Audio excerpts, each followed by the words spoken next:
കൂട്ടുകാരെ ഈ സംഭവം നടക്കുന്നത് 2018 നവംബർ 11-ാം തീയതിയാണ്. അങ്ങനെ നമ്മൾ ആ സമയത്ത് പുതിയൊരു അപ്പാർട്ട്മെൻറ്റിലേക്ക് താമസം മാറുകയായിരുന്നു. അങ്ങനെ അപ്പാർട്ട്മെൻറ്റ് നമുക്കെല്ലാവർക്കും ഇഷ്ടപ്പെടുകയും ചെയ്തായിരുന്നു. എൻ്റെ ഫാമിലീസിലുള്ള എല്ലാവർക്കും ഇഷ്ടപ്പെടുകയും ചെയ്തായിരുന്നു. അങ്ങനെ ഇതുപോലെ ഇവിടെ താമസം മാറിയൊരു കുറച്ച് ദിവസം കഴിഞ്ഞപ്പോഴത്തേക്കും അവിടെ ഒരു മഴയുള്ള ദിവസം രാത്രി ഞാൻ ഒറ്റയ്ക്ക് എൻ്റെ വീട്ടിലേക്ക് പോകുമായിരുന്നു, പുതിയ അപ്പാർട്ട്മെൻറ്റിലേക്ക്. ഞാൻ നടന്നു പോയിക്കൊണ്ടിരിക്കുകയായിരുന്നു. അങ്ങനെ ആ വഴിയിൽ ആരും ഇല്ലായിരുന്നു. സ്ട്രീറ്റ് ലൈറ്റെല്ലാം മിന്നിയാണ് കത്തുന്നത്. എൻ്റെ ഒരു കൂട്ടുകാരിയുടെ ബർത്ത്ഡേ ആയിരുന്നു. അവളുടെ വീട്ടിൽ പാർട്ടിയെല്ലാം കഴിഞ്ഞ് ഞാൻ വരികയായിരുന്നു. അങ്ങനെ കുറച്ച് കഴിഞ്ഞപ്പോൾ എന്നെ ആരോ പിന്തുടരുന്നതായിട്ട് തോന്നി. ഞാൻ പെട്ടെന്ന് തിരിഞ്ഞ് നോക്കിയപ്പോൾ അവിടെയൊന്നും ആരെയും കണ്ടില്ല. ഞാൻ പെട്ടെന്ന് തിരിഞ്ഞ് നോക്കിയപ്പോൾ അവിടെയൊന്നും ആരെയും കണ്ടില്ലായിരുന്നു.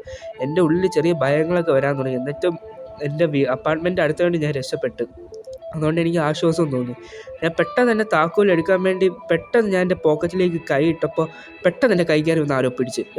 ഞാൻ തിരിഞ്ഞ് നോക്കിയപ്പോഴത്തേക്കും അവിടെ ഒരു ഭയാനകമായൊരു രൂപം. അയാൾ ഒരു ചുവന്ന തുരുത്ത കണ്ണുകൾ, അയാൾ ഒരു വല്ലാത്ത ചിരി, അയാളുടെ പല്ലുകളെല്ലാം പുറത്ത് തള്ളി നിന്നു.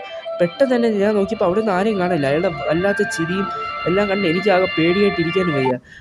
ഞാനാണെങ്കിൽ എൻ്റെ കൈ വിടാൻ വേണ്ടി അയാൾ ശരിക്കും ഞാൻ ചവിട്ടുകയും അവിടെ കിടന്ന് അലറി വിളിക്കുകയെല്ലാം ചെയ്തു. പെട്ടെന്ന് അയാൾ ഒരു വല്ലാത്ത ചിരിയിരിച്ച് അയാൾ പെട്ടെന്ന് എൻ്റെ കൈനെ വിടുകയും ചെയ്തു. പെട്ടെന്ന് ഡോറ് ഞാൻ തട്ടുകയും ചെയ്തു. എൻ്റെ അച്ഛൻ പെട്ടെന്ന് ഓടി വന്ന് രക്ഷിക്കുമെന്ന് പറഞ്ഞു. പെട്ടെന്ന് അച്ഛൻ വന്ന് ഡോർ തുറന്ന് ഞാൻ നടന്ന കാര്യങ്ങളെല്ലാം പറഞ്ഞു. ഞാൻ അവിടെ കാണിച്ചു കൊടുത്തപ്പോൾ അവിടെയൊന്നും ആരെയും കണ്ടില്ല. ആ ദിവസം എനിക്ക് രാത്രി ഒട്ടും എനിക്ക് രാത്രി ഉറങ്ങാൻ പറ്റിയിട്ടില്ല. ഞാനാണെങ്കിൽ എൻ്റെ ഈ മൈൻഡ് മാറാൻ വേണ്ടി കുറച്ച് നേരം ഞാൻ TV കാണാൻ ശ്രമിച്ചു. അപ്പോഴത്തേക്കും അവിടെ ഒരു ക്രൈം ന്യൂസാണ് എൻ്റെ ശ്രദ്ധയിൽപ്പെട്ടത്. ഞാൻ നോക്കിയപ്പോഴത്തേക്കും എൻ്റെ വീട്ടിൻ്റെ അടുത്ത് താമസിക്കുന്ന ഒരു പെൺകൊച്ചാണ് മരിച്ചത്. അവളുടെ കയ്യിൽ എന്തോ മൂർച്ചയേറിയ വസ്തു കൊണ്ടാണ് മുറിഞ്ഞിരുന്നത്. അവൾക്ക് എൻ്റെ അതേ പ്രായമായിരുന്നു. അവളുടെ ബ്ലഡിൻ്റെ കൂടെ അതിൽ ഒരു നോട്ടും കൂടെ കണ്ടായിരുന്നു. ആ നോട്ടിൽ ഇങ്ങനെയാണ് എഴുതിയിരുന്നത്: അവൾ പ്രതികരിക്കാൻ ശ്രമിച്ചില്ല, അതുകൊണ്ട് ഞാൻ അവളെ കൊന്നു കളഞ്ഞു എന്ന് പറഞ്ഞു. താഴെ ഇങ്ങനെ ഒരു സ്മൈലിയുടെ ഇതും കൂടെ കൊടുത്തിരുന്നു. എനിക്ക് മനസ്സിലായി ഇത് അയാളാണ് ചെയ്തതെന്ന്. ഞാനപ്പോഴും കരുതിയിരുന്നു, ഞാൻ ഇന്നലെ ഒരു പക്ഷേ അയാൾ എൻ്റെ കൈ കയറി പിടിച്ച സമയത്ത് ഞാൻ പ്രതികരിക്കാതെ നിന്നിരുന്നെങ്കിലോ, ഞാൻ ആ സമയത്ത് ആ ഡോർ വെട്ടിയപ്പോൾ ആരും തുറന്നില്ലായിരുന്നെങ്കിലോ എന്തായാലും എനിക്ക് പോലും അറിയത്തില്ല.